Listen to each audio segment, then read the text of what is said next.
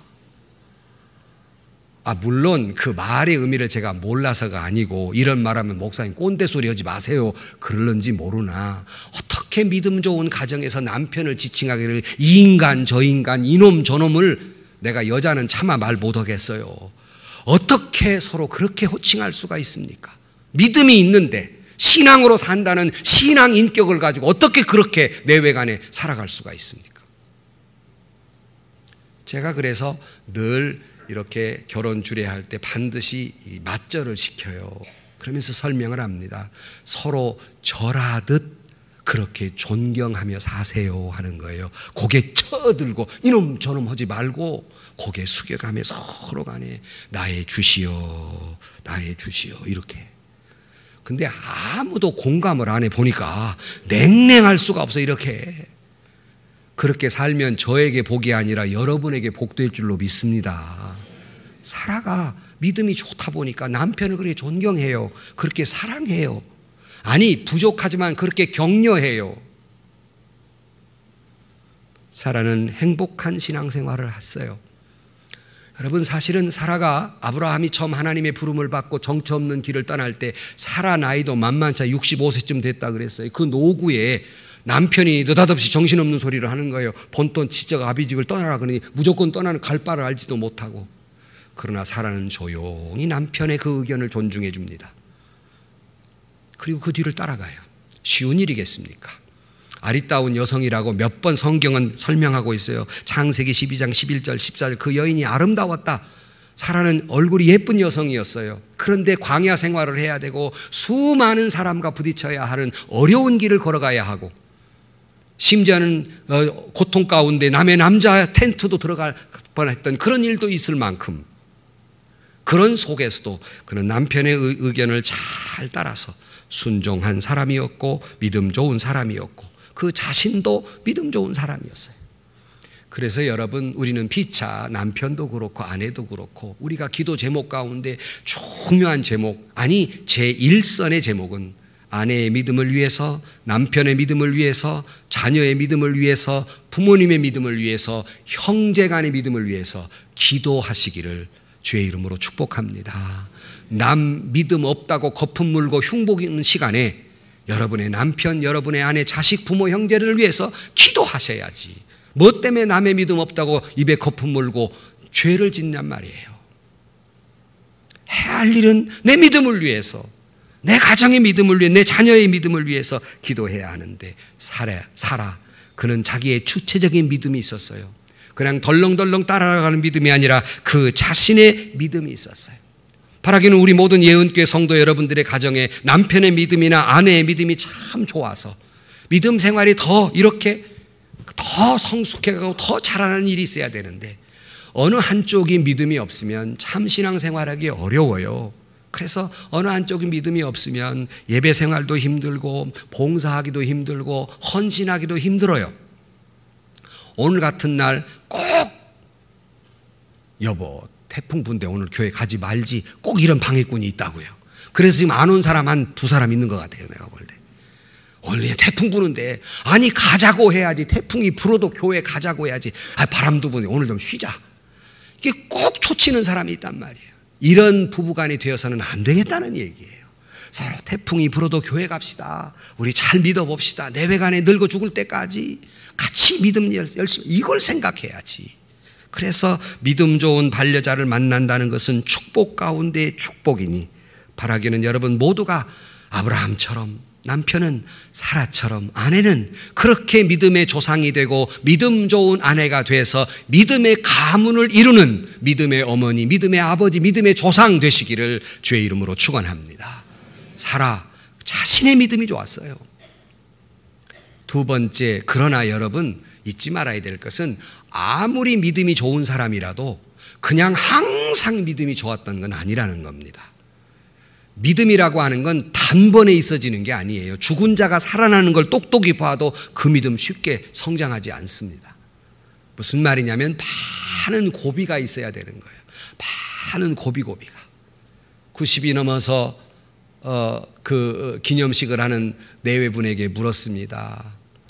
어떻게 하면 그렇게 내외간에 90이 넘도록 그렇게 금슬좋게 사십니까? 그랬더니 내외가 똑같이 빙그레 웃으면서 하는 말, 많은 일이 있었지요. 의미를 아시겠습니까? 좋은 일만 있는 게 아니에요. 많은 일이 있죠. 그 속에서 서로 간에 사랑하며 사는 거예요. 사랑하는 순간만 있었겠습니까? 그렇지 못한 순간도 있지요. 그 속에서 서로 간에 많은 일 속에 살아가는 것처럼 우리 신앙도 마찬가지예요. 그냥 무풍지대로 믿음으로 자라온 사람은 없습니다. 정말 믿음을 지키기가 그리 쉽지 않습니다. 수많은 회의와 갈등과 때로는 실망함과 의심이 서로 있을 때 내외간은 이것을 서로 간에 격려해 가면서 더 잘 믿어보자고, 더 기도해 보자고, 더 열심히 신앙으로 살아보자고 서로 격려하며 믿음이 자라는 것이지. 아브라함과 사라도 믿음의 위기의 순간, 의심의 순간, 고통의 순간이 정말 얼마나 많은지 몰라요.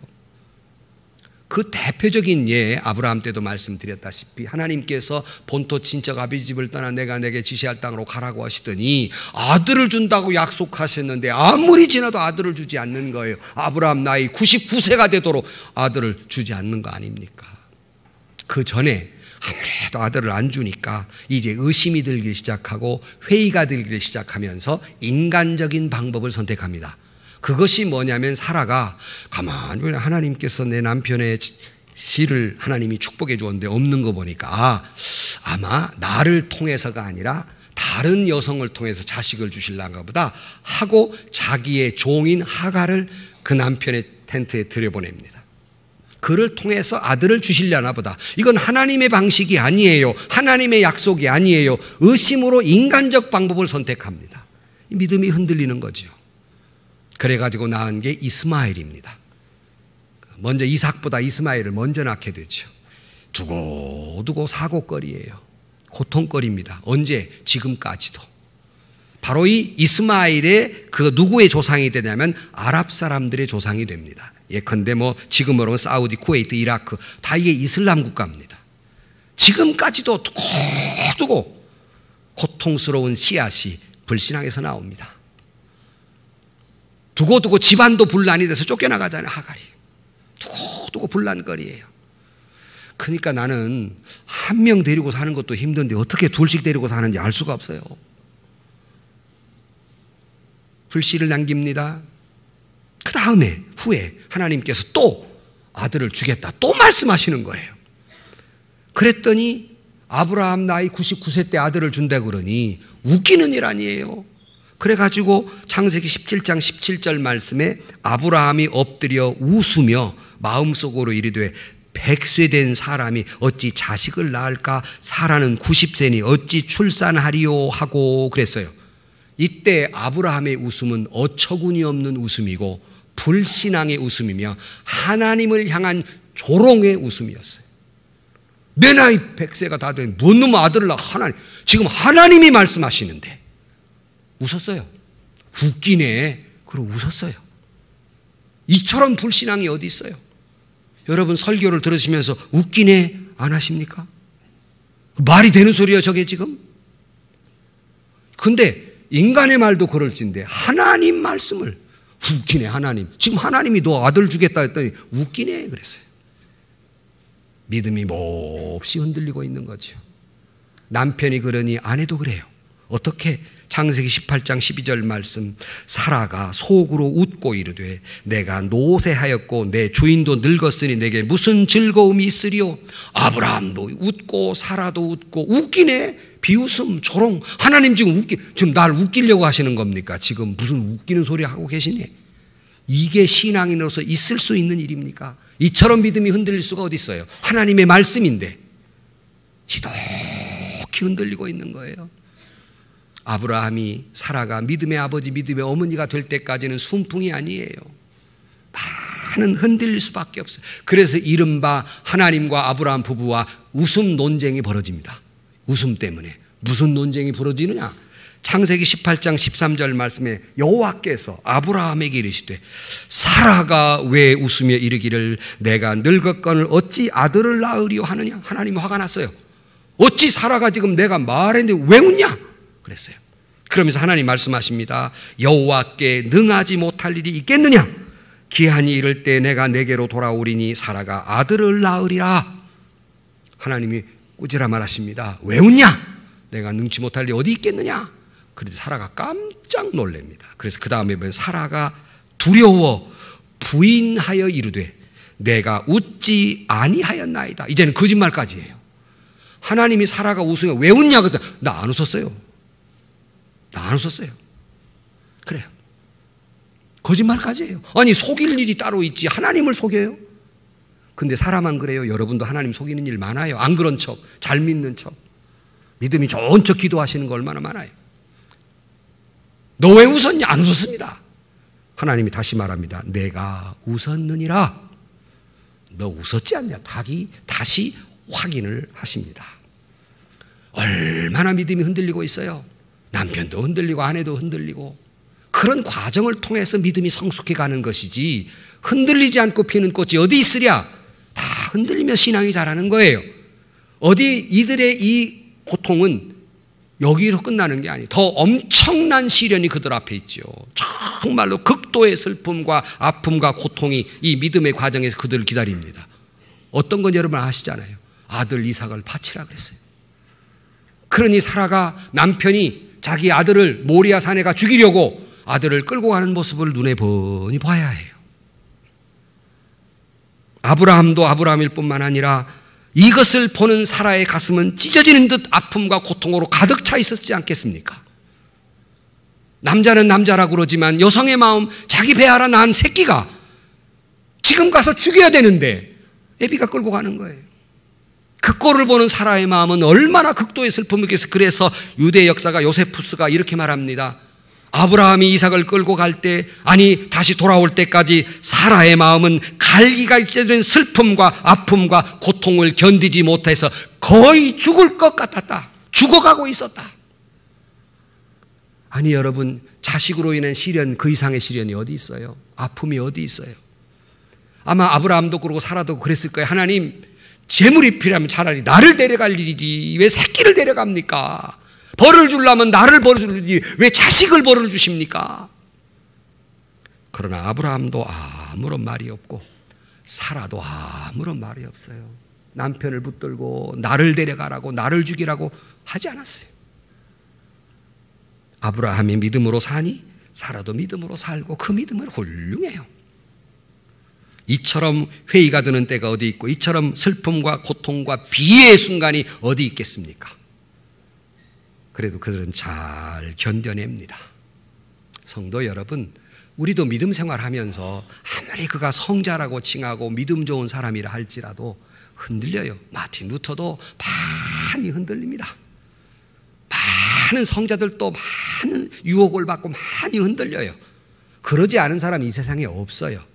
성경에도 보면 믿음 좋은 사람들, 시련이 없거나 믿음이 흔들려서 하나님께 꾸짖어 만드는 사람 하나도 없어요. 예수님 이외에는. 그러나 다행스러운 것은 성경은 그런 흔들림에 대해서 하나님은 정죄하지 않습니다.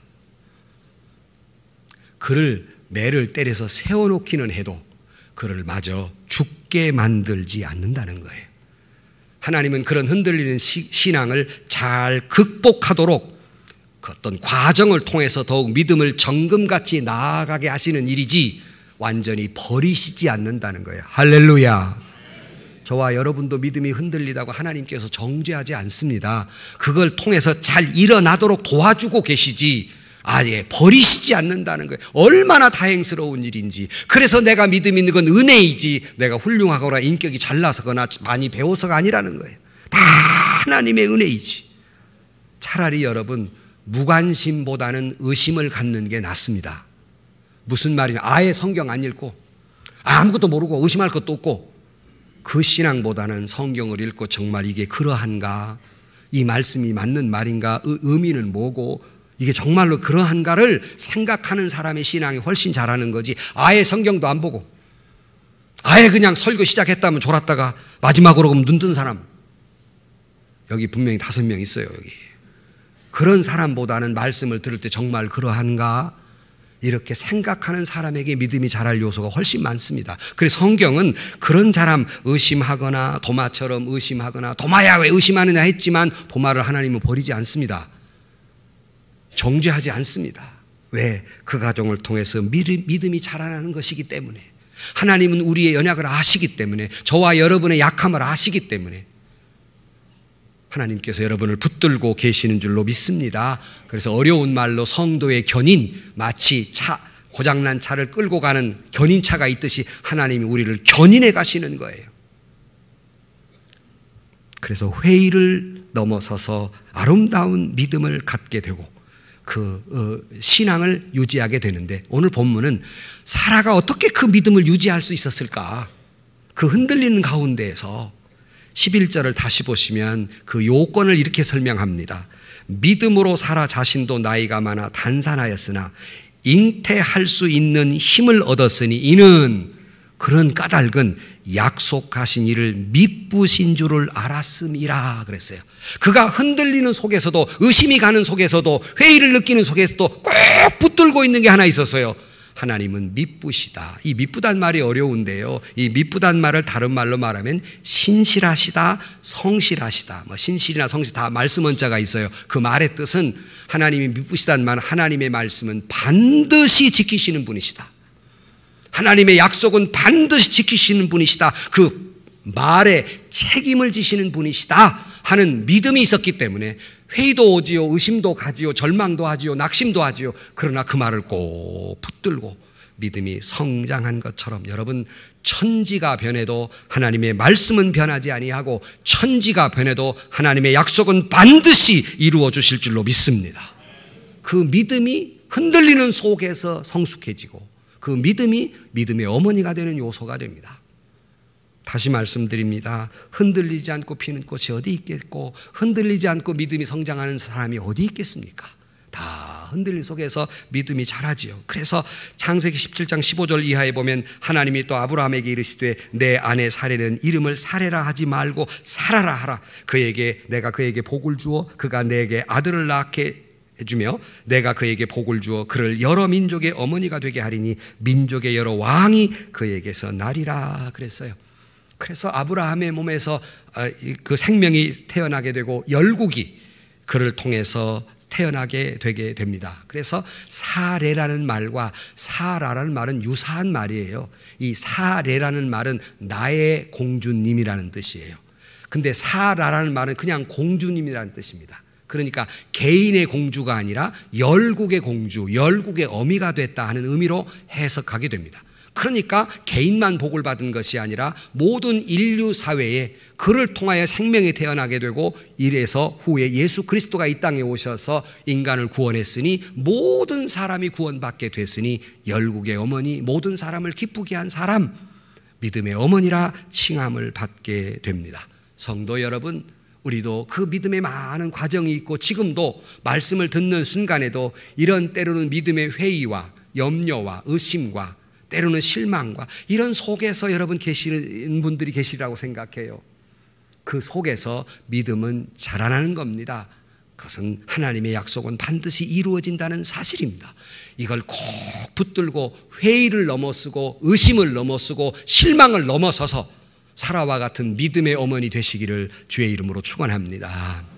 결국 세 번째로, 그러니 앞에는 의심의 비웃음을 흘렸지만 사라는 마지막 승리의 웃음을 웃게 됩니다. 그것을 하나님께서 여러분 아시는 대로 이삭을 허락해 줘요. 드디어 아들을 낳습니다. 그리고 이름을 이삭이라 하였으니 이삭이라는 이름의 뜻이 웃음이라는 뜻입니다. 기쁨이라는 뜻이에요. 그러므로 사라는 아들을 낳자, 하나님이 나를 웃겼다. 앞의 웃음은 불신앙의 웃음이었지만 뒤의 웃음은 승리의 웃음이고 축복의 웃음이고 기쁨의 웃음, 행복한 웃음을 웃게 됩니다. 바라기는 여러분에게도 이 믿음이 있어서 혹시라도 중간에 회의와 의심과 고통이 있을지라도 마지막은 승리의 웃음, 승리자의 웃음, 축제의 웃음, 행복의 웃음을 웃을 수 있는 저와 여러분들이 되시기를 주의 이름으로 축원합니다. 그래서 사라가 아들을 낳은 후에 뭐라고 했냐면 창세기 21장 6절 말씀에 사라가 이르되 하나님이 나를 웃게 하시니 듣는 자가 다 나와 함께 웃으리로다. 그러니까 사라의 웃음은 자기로 끝난 게 아니에요. 다른 사람도 다 웃게 만들었어요. 행복하게 만들었어요. 왜? 아까 말씀드렸습니다. 사라를 통해서 믿음이 전통이 이어지고 그 핏줄을 통해서 예수 그리스도가 이 땅에 오시고 인류가 구원받았으니 사라 개인의 축복이 아니라 이삭을 낳은 것이 모든 사람의 축복이 됩니다. 여러분도 바라기는 이 사라의 기쁨이 개인적인 기쁨으로 끝나지 아니하고 여러분이 자녀를 통한 기쁨이 여러분 자신뿐만 아니라 여러분의 가문과 교회와 나라와 민족과 하나님의 나라의 기쁨이 되기를 주의 이름으로 축원합니다. 그래서 오늘 또 우리 아이가 와서 기도해 달라는 쪽지가 올라와 있습니다만은 늘 아이들을 위해 기도할 때 관용구처럼 제가 기도하는 게 있어요. 이것은 이 아이가 태어나서 잘 자라서 부모에게는 기쁨이요 교회에는 자랑거리이며 나라와 민족이 이바전 귀재로 자라게 하시고 하나님 백성 되게 하여 주옵소서. 처음 듣는 것처럼 쳐다보시는데 아기를 위해 기도할 때마다 빼놓지 않는 기도예요. 이것은 부모의 기쁨일 뿐만 아니라 그걸로 끝나는 것이 아니라 교회에도 자랑거리가 되고 나라와 민족의 귀재가 되고 하나님의 나라의 일꾼이 되도록 기도하며 살아요. 나 혼자만의 만족이 아니라 여러분 때문에 여러분의 자녀로 인해서 여러분 가정도 교회도 나라와 민족과 인류 사회에 복이 되는 일이 되기를 주의 이름으로 축원합니다. 보면 그래서 극도의 슬픔과 아픔 속에서 승리의 개가를 부르는데 죽을 때도 그는 행복하게 죽습니다. 그래서 창세기 23장 1절 말씀에 사라가 127세를 살았으니 이것이 곧 사라가 누린 햇순이라. 오래 행복하게 누렸다. 행복하게 살았어요. 127세. 저희 아버님이 90세인데 요즘 저희 어머니에게서 그런답니다. 살 만큼 살았다 그러신대요. 근데 127세예요. 그리고 행복을 누리며 살았습니다. 그리고 아브라함이 막벨라 굴에 장사했는데 후에 아브라함이 같이 막벨라 굴에 같이 장사 지내게 됩니다. 내외간에 우리를 말하면 합장과 같은 그런데 그 굴에서 같이 합장을 해요. 여러분의 부부도 함께 만났으니 함께 믿음으로 살다가 함께 합장해서 함께 천국 가서 만나기를 주의 이름으로 축원합니다. 아멘은 5사람 안 했어요? 아이고 지겹게 새로운 딴 사람 만나야지. 그게 복이 아니지 않습니까? 함께 믿었다가 함께 해주고 천국에 만나는 게 그보다 더 큰 축복이 어디 있어요? 여러분에게 이런 사라의 축복이 여러분과 함께 하기를 주의 이름으로 축원합니다. 사라는 외모만 아름다웠던 것이 아니라 그 인격이 그 신앙이 아름다웠어요. 한마디만 붙이면 요즘 우리나라가 걱정스러운 것은 자녀를 낳지 않는 세대가 됐어요. 인구가 줄어들게 돼 있습니다. 극노령 사회로 가고 있어요. 저는 늘 말씀드리지만 물론 여러 가지 형편상 자녀를 낳지 못하는 분도 계시고 결혼하지 못한 분도 계시지만 자녀를 낳지 않으려는 요즘의 젊은이들의 생각은 극도의 이기주의입니다. 희생하지 않겠다는 것이죠. 물론 자식을 키우는데 어려움이 있는 것은 사실입니다. 그러나 언제 어느 시대에 자식을 키우는 게 어렵지 않는 시대가 어디 있었겠습니까? 그러나 우리 부모님들은 7남매 8남매를 하나같이 길렀지만 자기들은 싫다는 거예요. 결혼하고도 애를 안 낳아요. 왜? 둘이 몇 년간 즐기다 날라고. 극도의 이기주의입니다. 물론 경제학자들은 그래요. 여러분 투자 중에 제일 어리석은 투자 경제적으로 무슨 투자 이게? 새끼한테 투자하는 거. 그거 돌아옵니까? 안 돌아와요. 죽을 때까지 달라고 그러지. 이자도 안 줘. 경제적으로는 그렇습니다. 하지만 하나님이 우리에게 주신 명령은 자녀를 낳아서 하나님의 사람으로 기르는 것, 아무리 내가 주고 또 주고 희생하고 또 희생해도 우리가 해야 될, 반드시 해야 될 일, 우리도 역시 믿음으로 살다가 믿음의 자식 이삭과 같은 자녀를 낳아서 교회와 하나님의 나라와 인류를 위해서 귀한 생명을 이어주는 것은 저와 여러분의 사명이며 하나님이 주신 사명인 줄로 믿습니다. 꼭 그렇게 아브라함처럼 이삭처럼 또 사라처럼 믿음의 가문을 이루되 내외간에 먼저 믿음으로 살고 자식을 믿음으로 길러서 이 사회나 하나님의 나라에 이바지하는 저와 여러분들이 되시기를 주의 이름으로 축원합니다.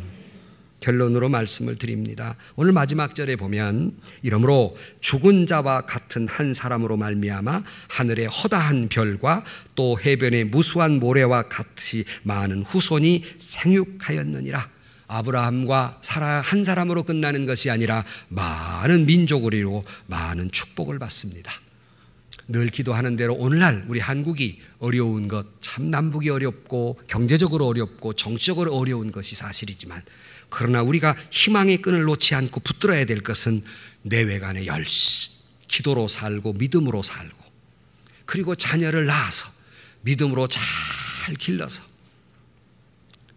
여러분 자신의 기쁨이 되고 교회의 기쁨이 되고 민족에 이바지하고 하나님의 나라의 귀한 일꾼으로 잘 자라게 하는 사라와 같은 믿음의 어머니, 아브라함 같은 믿음의 조상, 이제 다음 주에 이삭과 같은 믿음의 아들, 축복된 저와 여러분들이 되시기를 주의 이름으로 간절히 축원합니다.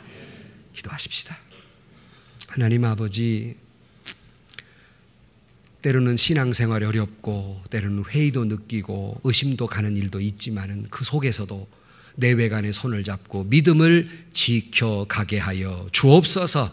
이삭과 같은 믿음의 아들을 낳아 자신에게 기쁨이지만 교회의 자랑거리가 되게 하시고 나라와 민족이 이바지하게 하시고 하늘나라 백성 되게 하여 주옵소서. 홀로 남으신 분들에게는 하나님 더욱 그들의 믿음을 붙들어 주시고 기독해 주셔서 기도의 어머니, 믿음의 아버지가 되게 하여 주옵소서. 예수님의 이름으로 기도하옵나이다. 아멘. 세상에서 시달린 친구들아, 위로의 주님 바라보아라. 눈을 들어 주를 보라. 하늘의 모든 영역 주께 맡겨라. 슬플 때에 주님의 얼굴 보라. 사랑의 주님 안식 주리라.